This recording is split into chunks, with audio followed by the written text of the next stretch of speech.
Assalamu alaikum wa rahmatullahi wa barakatuh. Dans le silence de ton quotidien, quelque chose d'invisible se prépare. Un mouvement céleste que tes yeux ne peuvent voir, mais que ton âme commence déjà à ressentir. Ô toi, élu d'Allah, toi dont les larmes ont été entendues dans les cieux, toi dont la patience silencieuse a été notée par les anges, sache-le, un étranger riche, envoyé par décret divin, s'apprête à bouleverser ton chemin. Ce n'est pas un hasard, ce n'est pas une simple opportunité, c'est une réponse. Réponse à ces prières murmurées au cœur de la nuit, réponse à ces sacrifices invisibles que personne n'a remarqués, mais qu'Allah n'a jamais oubliés.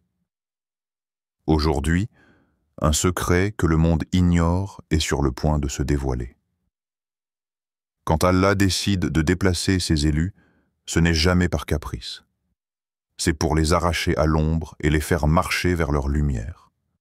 Prépare-toi, ouvre ton cœur, car ce que tu vas entendre n'est pas pour tout le monde. C'est pour ceux que la main d'Allah a choisis, purifiés, éprouvés, et maintenant élevés. Dans l'immensité silencieuse où le regard des hommes ne se pose pas, là où seule l'âme et Allah se rencontrent, de petits gestes prennent une valeur immense. L'élu d'Allah n'est pas reconnu par des couronnes, ni acclamé par des foules. Non. Il est souvent caché, presque invisible dans le tumulte du monde. Ce qui l'élève, c'est ce qu'il fait dans le secret, dans la discrétion totale lorsque personne ne regarde, sauf Allah. Ce que vous avez fait en secret, ô élu, a franchi des portes célestes. Peut-être un sourire sincère offert à un cœur brisé, une aumône déposée discrètement dans une main tremblante, une prière nocturne récitée dans l'obscurité alors que tout le monde dormait. Peut-être une injustice que vous avez supportée sans répondre, par crainte d'Allah. Des actes si petits aux yeux des gens qu'ils passent inaperçus, mais qui, auprès du Seigneur des mondes, ont ébranlé les cieux. Le prophète Mohammed a dit « Allah aime le serviteur pieux, discret et sans prétention ». Bukhari.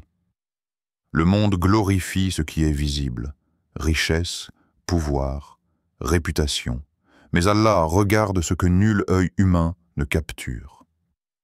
Les élus d'Allah sont souvent ceux que la foule ignore ou méprise, car leur lumière n'est pas de ce monde. Elle est scellée dans leur cœur et brille uniquement dans les sphères célestes. Chaque action secrète est une graine plantée dans un sol béni. Vous l'avez arrosée par la patience, l'endurance et la foi. Vous ne l'avez pas revendiquée, vous n'avez pas attendu les applaudissements. Vous avez agi pour Allah et uniquement pour lui. C'est pourquoi aujourd'hui, sans même que vous le sachiez pleinement, l'univers commence à se déplacer en votre faveur. Un hadith rapporté par Muslim dit « Allah dit, mon serviteur ne cesse de se rapprocher de moi par des actes surérogatoires jusqu'à ce que je l'aime. Et lorsque je l'aime, je deviens l'ouïe par laquelle il entend, la vue par laquelle il voit, la main par laquelle il saisit, et le pied par lequel il marche. Comprenez ceci. Vos actions secrètes ont construit une relation entre vous et votre Seigneur, si forte qu'il commence à modeler votre réalité, souvent par des moyens que vous ne pourriez jamais imaginer. Parmi ces moyens, il arrive qu'il envoie des inconnus dans votre vie, riches non seulement d'argent, mais riches de missions, de projets divins, de clés vers d'autres destins. Dans ce monde, il existe une règle céleste. Ce que vous donnez en secret, Allah vous le rend en public. Mais la récompense ne se limite pas à l'argent ou au confort. Parfois, elle est un appel soudain, un changement radical, un déplacement vers un endroit que vous n'auriez jamais pensé atteindre. Un changement qui semble extérieur, mais qui, en réalité, est la matérialisation d'une élévation intérieure. Regardez la vie des prophètes. Ibrahim, alayhi salam, a quitté sa terre pour obéir à un ordre invisible. Musa, alayhi salam, a fui l'oppression pour se retrouver guidé vers un peuple qu'il devait sauver. Muhammad a quitté la Mecque, abandonnant tout ce qui lui était cher, pour édifier la lumière de l'islam à Médine. Tous ont agi avant que le secours divin ne se manifeste. Tous ont semé dans l'obscurité avant de récolter à la lumière. Ô toi, élu, ce que tu as fait a traversé les mondes.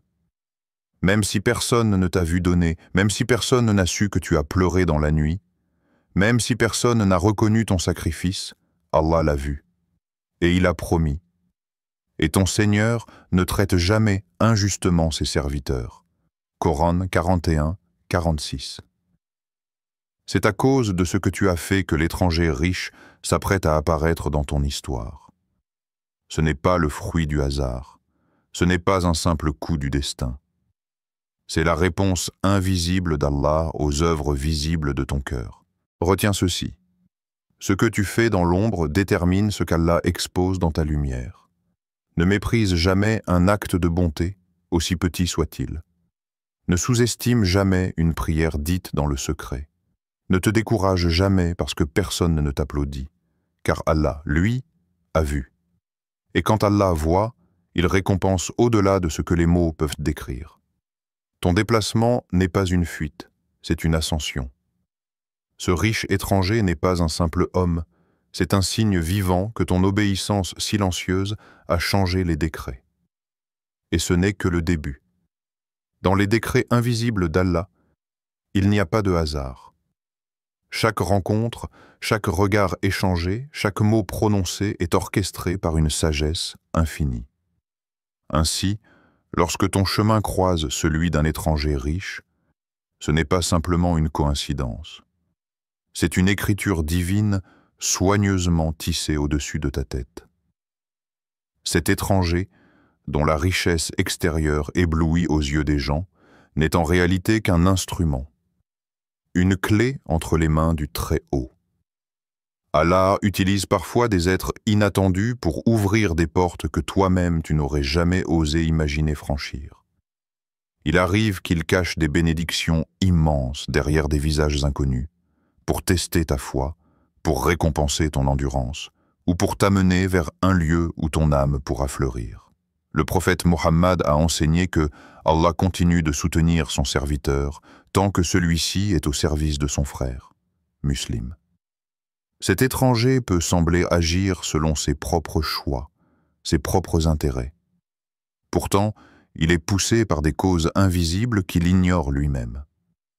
Il est inspiré, guidé, attiré vers toi, non par toi, mais par le décret d'Allah. Il devient un vecteur, un messager terrestre chargé de t'emmener plus loin que ce que ta simple force humaine aurait pu accomplir. La richesse qu'il porte n'est qu'un outil. Ne regarde pas seulement son argent, sa position, ses moyens matériels. Regarde plus loin. Regarde la mission qu'Allah a attachée à lui en ce qui te concerne. Allah, dans sa sagesse, envoie parfois des gens dotés de ressources pour t'extraire d'un environnement devenu toxique, stérile, ou simplement terminé pour toi.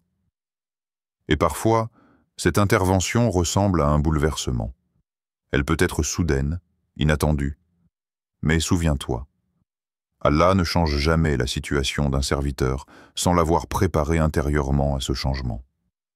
Dans la sourate Al-Kahf, l'histoire de Moussa, alayhi salam, et Al-Khidr illustre magnifiquement cette vérité. Des actions étranges, apparemment injustifiées, cachent en réalité des sagesses insondables. Creuser un trou dans un bateau, tuer un jeune garçon, redresser un mur en ruine, tout semblait absurde aux yeux de Moussa, alayhi salam, mais chaque geste était un maillon d'une chaîne divine d'amour, de protection et de bienfaits futurs. De la même manière, cet étranger, riche d'apparence, est envoyé dans ton existence pour combler un besoin que tu ignores encore, pour réparer une faille invisible, pour construire un futur que ton cœur espère sans oser l'exprimer. Parfois, Allah dissimule sa miséricorde dans des figures inattendues. L'étranger peut être un patron, un bienfaiteur, un investisseur, ou même simplement un voyageur de passage. Peut-être qu'il te proposera une opportunité, un projet, une relocalisation, un changement radical dans ta vie professionnelle, familiale ou spirituelle. Mais attention, le test ne sera pas dans l'opportunité elle-même. Le test sera dans ta lecture des signes. Seras-tu capable de reconnaître la main d'Allah derrière ce visage humain? Sauras-tu voir au-delà de l'apparence pour percevoir la volonté de ton Seigneur? Car parfois, ceux qui se précipitent sur les richesses visibles manquent les richesses invisibles. L'étranger n'est pas ta destination. Il est le véhicule que Dieu a placé sur ta route. Ce n'est pas en lui qu'il faut mettre ta confiance, mais en celui qui te l'a envoyé. Le Coran nous enseigne « Quiconque place sa confiance en Allah, il lui suffit ». Sourate 65, verset 3. Ainsi, vois cet étranger non pas comme une finalité, mais comme une réponse vivante de la promesse divine. Comme une manifestation concrète du hadith où le prophète disait que « Si vous placez votre confiance en Allah comme il se doit, il vous nourrirait comme il nourrit les oiseaux. Ils sortent le matin affamés et reviennent rassasiés. » Tirmidhi. Toi aussi tu as semé des actes de foi, des actes de patience, des actes d'obéissance. Allah a vu tes efforts. Et aujourd'hui, il te nourrit non seulement par des biens matériels, mais par des opportunités divinement préparées. Mais n'oublie jamais, l'intervention d'Allah à travers cet étranger n'est pas un aboutissement. C'est le début d'une nouvelle étape. Un déplacement, un nouveau champ d'épreuve, un champ où ta foi sera encore testée, mais aussi où ta lumière pourra s'étendre et rayonner davantage. Ce riche étranger n'est qu'un chapitre. Le véritable auteur de ton histoire reste Allah, l'unique, le miséricordieux. Reste humble, reste connecté, et avance avec la certitude que celui qui t'a ouvert cette porte saura t'y guider avec bienveillance. Lorsque l'âme est prête, mais que l'environnement ne l'est plus, Allah agit. Il n'attend pas. Il n'ignore pas. Dans sa miséricorde infinie, il retire ses serviteurs élus des terres qui ne les nourrissent plus. Des environnements qui étouffent leur lumière, des situations qui pourraient abîmer leur pureté. Ce déplacement n'est jamais un hasard. C'est un décret d'amour. Quand Allah vous arrache à un lieu, ce n'est pas un simple déménagement, ce n'est pas une fuite. C'est un transfert de destinée, un mouvement de votre âme vers une terre où elle pourra grandir, s'épanouir, accomplir la mission pour laquelle elle a été façonnée. Le hijra, intérieur et extérieur. Il existe deux types de déplacements dans la vie du croyant. Le hijra extérieur, visible, tangible. Quitter un lieu physique, changer de maison, de ville, de pays. Le hijra intérieur, subtil, silencieuse. Quitter intérieurement un état d'âme, un cercle de pensée, un niveau de foi. Parfois, Allah commence d'abord par la migration du cœur.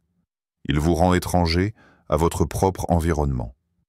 Vous commencez à vous sentir ailleurs, alors que vous êtes toujours physiquement présent. Vos centres d'intérêt changent. Vos conversations habituelles deviennent lourdes. Ce qui vous inspirait hier vous semble vide aujourd'hui. Votre cœur ne bat plus au même rythme que le monde autour de vous. C'est un signe. Allah prépare votre migration. Ensuite, vient le moment où cette migration intérieure déborde vers l'extérieur. Vous êtes déplacé, physiquement, radicalement, et cela peut sembler brutal, déroutant, douloureux, mais c'est un arrachement nécessaire pour préserver ce que votre âme est en train de devenir. Pourquoi certaines âmes ne peuvent plus rester à un endroit? Il arrive un moment où l'environnement ne correspond plus à l'appel intérieur. Une terre qui ne nourrit plus la foi devient une prison. Un cercle de relations qui ne respecte plus votre lumière devient un poids. Une situation qui étouffe votre mission devient une entrave. Allah, dans sa tendresse, ne permet pas que ses élus soient étouffés là où ils ne peuvent plus respirer spirituellement. Il vous retire de ce qui vous limite, même si cela implique douleur, perte ou incompréhension. Le prophète a dit « Le monde est une prison pour le croyant et un paradis pour le mécréant. » Muslim. Lorsque votre âme aspire à plus, elle devient prisonnière d'endroits, de personnes ou de situations qui étaient peut-être autrefois bénéfiques, mais qui ne le sont plus. Alors Allah envoie un signe, puis un autre, jusqu'à ce que, parfois même contre votre volonté, vous soyez déplacé. Les signes qu'Allah vous prépare à partir, comment reconnaître que votre départ est imminent, voulu, orchestré par Allah. Voici quelques signes subtils. Un sentiment d'étrangeté grandissant, même parmi les vôtres. Des fermetures de portes successives, là où vous étiez autrefois à l'aise. Des propositions inattendues, venues de nulle part, qui vous invitent à partir. Une perte d'intérêt pour ce qui vous attachait auparavant. Des difficultés croissantes qui ne sont pas là pour vous punir, mais pour vous pousser à avancer. Lorsque toutes vos tentatives de rester s'effondrent doucement, c'est souvent le signe le plus clair. Allah vous arrache parce que vous ne pouvez plus rester. Et ce n'est pas un rejet. C'est un appel vers mieux, vers plus haut, vers ce que vous êtes réellement destiné à devenir. Histoire de prophètes ayant dû quitter leur lieu d'origine, Ibrahim, alayhi salam, a été rejeté par son propre peuple. Il a quitté son père, sa maison, sa patrie pour l'appel d'Allah. Sa migration n'était pas seulement physique, elle était spirituelle. Il quittait l'idolâtrie pour l'unicité.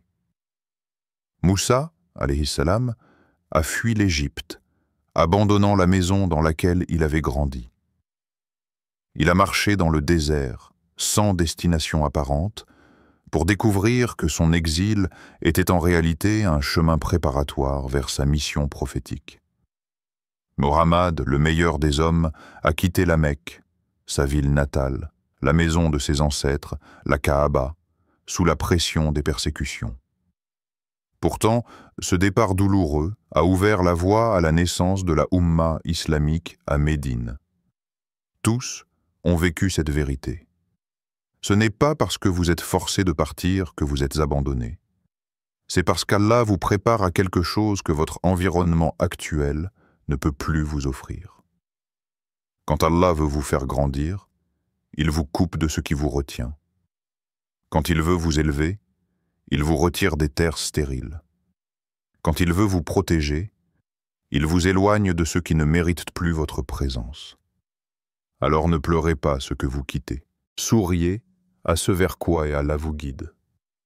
Votre véritable demeure est là où votre âme pourra respirer la foi, là où votre cœur pourra se prosterner librement, là où votre lumière pourra grandir sans limite. Il y a dans l'élection divine un mystère insondable. Pourquoi vous? Pourquoi maintenant? Pourquoi cette main tendue à travers un étranger, une situation, une occasion inattendue? Ce n'est ni votre richesse, ni votre popularité, ni votre prestige visible qui vous ont placé sous la lumière de la faveur d'Allah. C'est quelque chose de bien plus subtil, de bien plus profond, quelque chose que seul Allah voit. Le Coran nous enseigne que ceux qu'Allah choisit sont souvent ceux que le monde oublie, ceux que les regards négligent, ceux dont les cœurs vibrent d'une sincérité que nul œil humain ne saurait détecter. L'élection divine dans le Coran. Dans le Coran, Allah nous montre à maintes reprises que ses élus ne sont pas toujours ceux que la société aurait choisis. Youssouf, alayhi salam, a été vendu comme esclave avant de devenir ministre. Moussa, alayhi salam, cet enfant trouvé sur les dos, élevé loin des siens, est devenu celui par qui le peuple fut libéré. Muhammad, orphelin, sans fortune, sans statut prestigieux, est devenu la lumière des mondes. Le critère d'Allah n'est pas humain. Allah sait mieux où placer son message. Sourate 6, verset 124. Il choisit non selon ce que voient les yeux, mais selon ce que perçoit sa science illimitée. Il voit ce que vous endurez en secret. Il entend vos soupirs silencieux dans la nuit. Il connaît les blessures cachées derrière vos sourires forcés. Et il élit parmi les créatures ceux dont les cœurs ont été purifiés par l'épreuve, affinés par la patience, illuminés par la sincérité. La solitude des élus. Mais cette élection a un prix. Être choisi, c'est être souvent isolé. Être choisi, c'est avancer là où peu peuvent vous suivre. La solitude devient alors un compagnon fidèle, non pas une punition, mais une préparation. Rappelle-toi, Ibrahim, alayhi salam, a été seul contre toute une civilisation. Moussa, alayhi salam, a crié seul face au pharaon. Isa, alayhi salam, a été rejeté par les siens. Muhammad a été boycotté, menacé, persécuté. La solitude des élus n'est pas un abandon. C'est une distinction silencieuse. C'est Allah qui vous retire de la foule pour mieux vous parler dans le secret. Le prophète disait « L'islam a commencé comme quelque chose d'étranger, et il redeviendra étranger comme il a commencé. Heureux donc les étrangers, musulmans. Tu fais partie de ceux-là, de ceux qu'Allah distingue par leur étrangeté dans un monde endormi. Les qualités cachées que les gens ignorent, mais qu'Allah élève, les gens regardent la surface. Allah regarde les profondeurs. Ce qui vous distingue n'est pas toujours visible. Peut-être est-ce votre patience silencieuse face aux injustices. Peut-être est-ce votre sincérité dans les petites actions quand personne ne regarde. Peut-être est-ce que votre cœur brisé, mais toujours tourné vers Allah malgré la douleur. Peut-être est-ce votre pardon donné dans le secret quand vous auriez pu choisir la vengeance. Il est dit dans un hadith qudsi, « Mon serviteur ne cesse de se rapprocher de moi par des actes surérogatoires jusqu'à ce que je l'aime. Et lorsque je l'aime, je deviens l'ouïe avec laquelle il entend, la vue avec laquelle il voit, la main avec laquelle il saisit et le pied avec lequel il marche. » Bukhari. Ce n'est pas l'extraordinaire qui attire l'amour d'Allah. C'est la constance dans l'ordinaire, la pureté dans le caché, la loyauté dans l'invisible. Ce que cela implique, responsabilité, changement, courage. Être choisi n'est pas une médaille à exhiber, c'est une responsabilité à porter. Quand Allah vous élève, il vous appelle à être différent, plus humble, plus endurant, plus conscient de votre impact sur les autres. Le déplacement, l'opportunité, la bénédiction qui arrivent à vous ne sont pas pour flatter votre ego. Ils sont des outils de mission, des ponts vers des âmes qui vous attendent, des armes de miséricorde dans un monde assoiffé. Être choisi implique du changement. Vous ne pouvez plus vivre comme avant. Vous devez grandir, vous élever, porter ce que d'autres ne peuvent porter. Être choisi exige du courage, le courage de quitter, de perdre, de recommencer, le courage d'accepter que certains ne comprendront jamais votre chemin.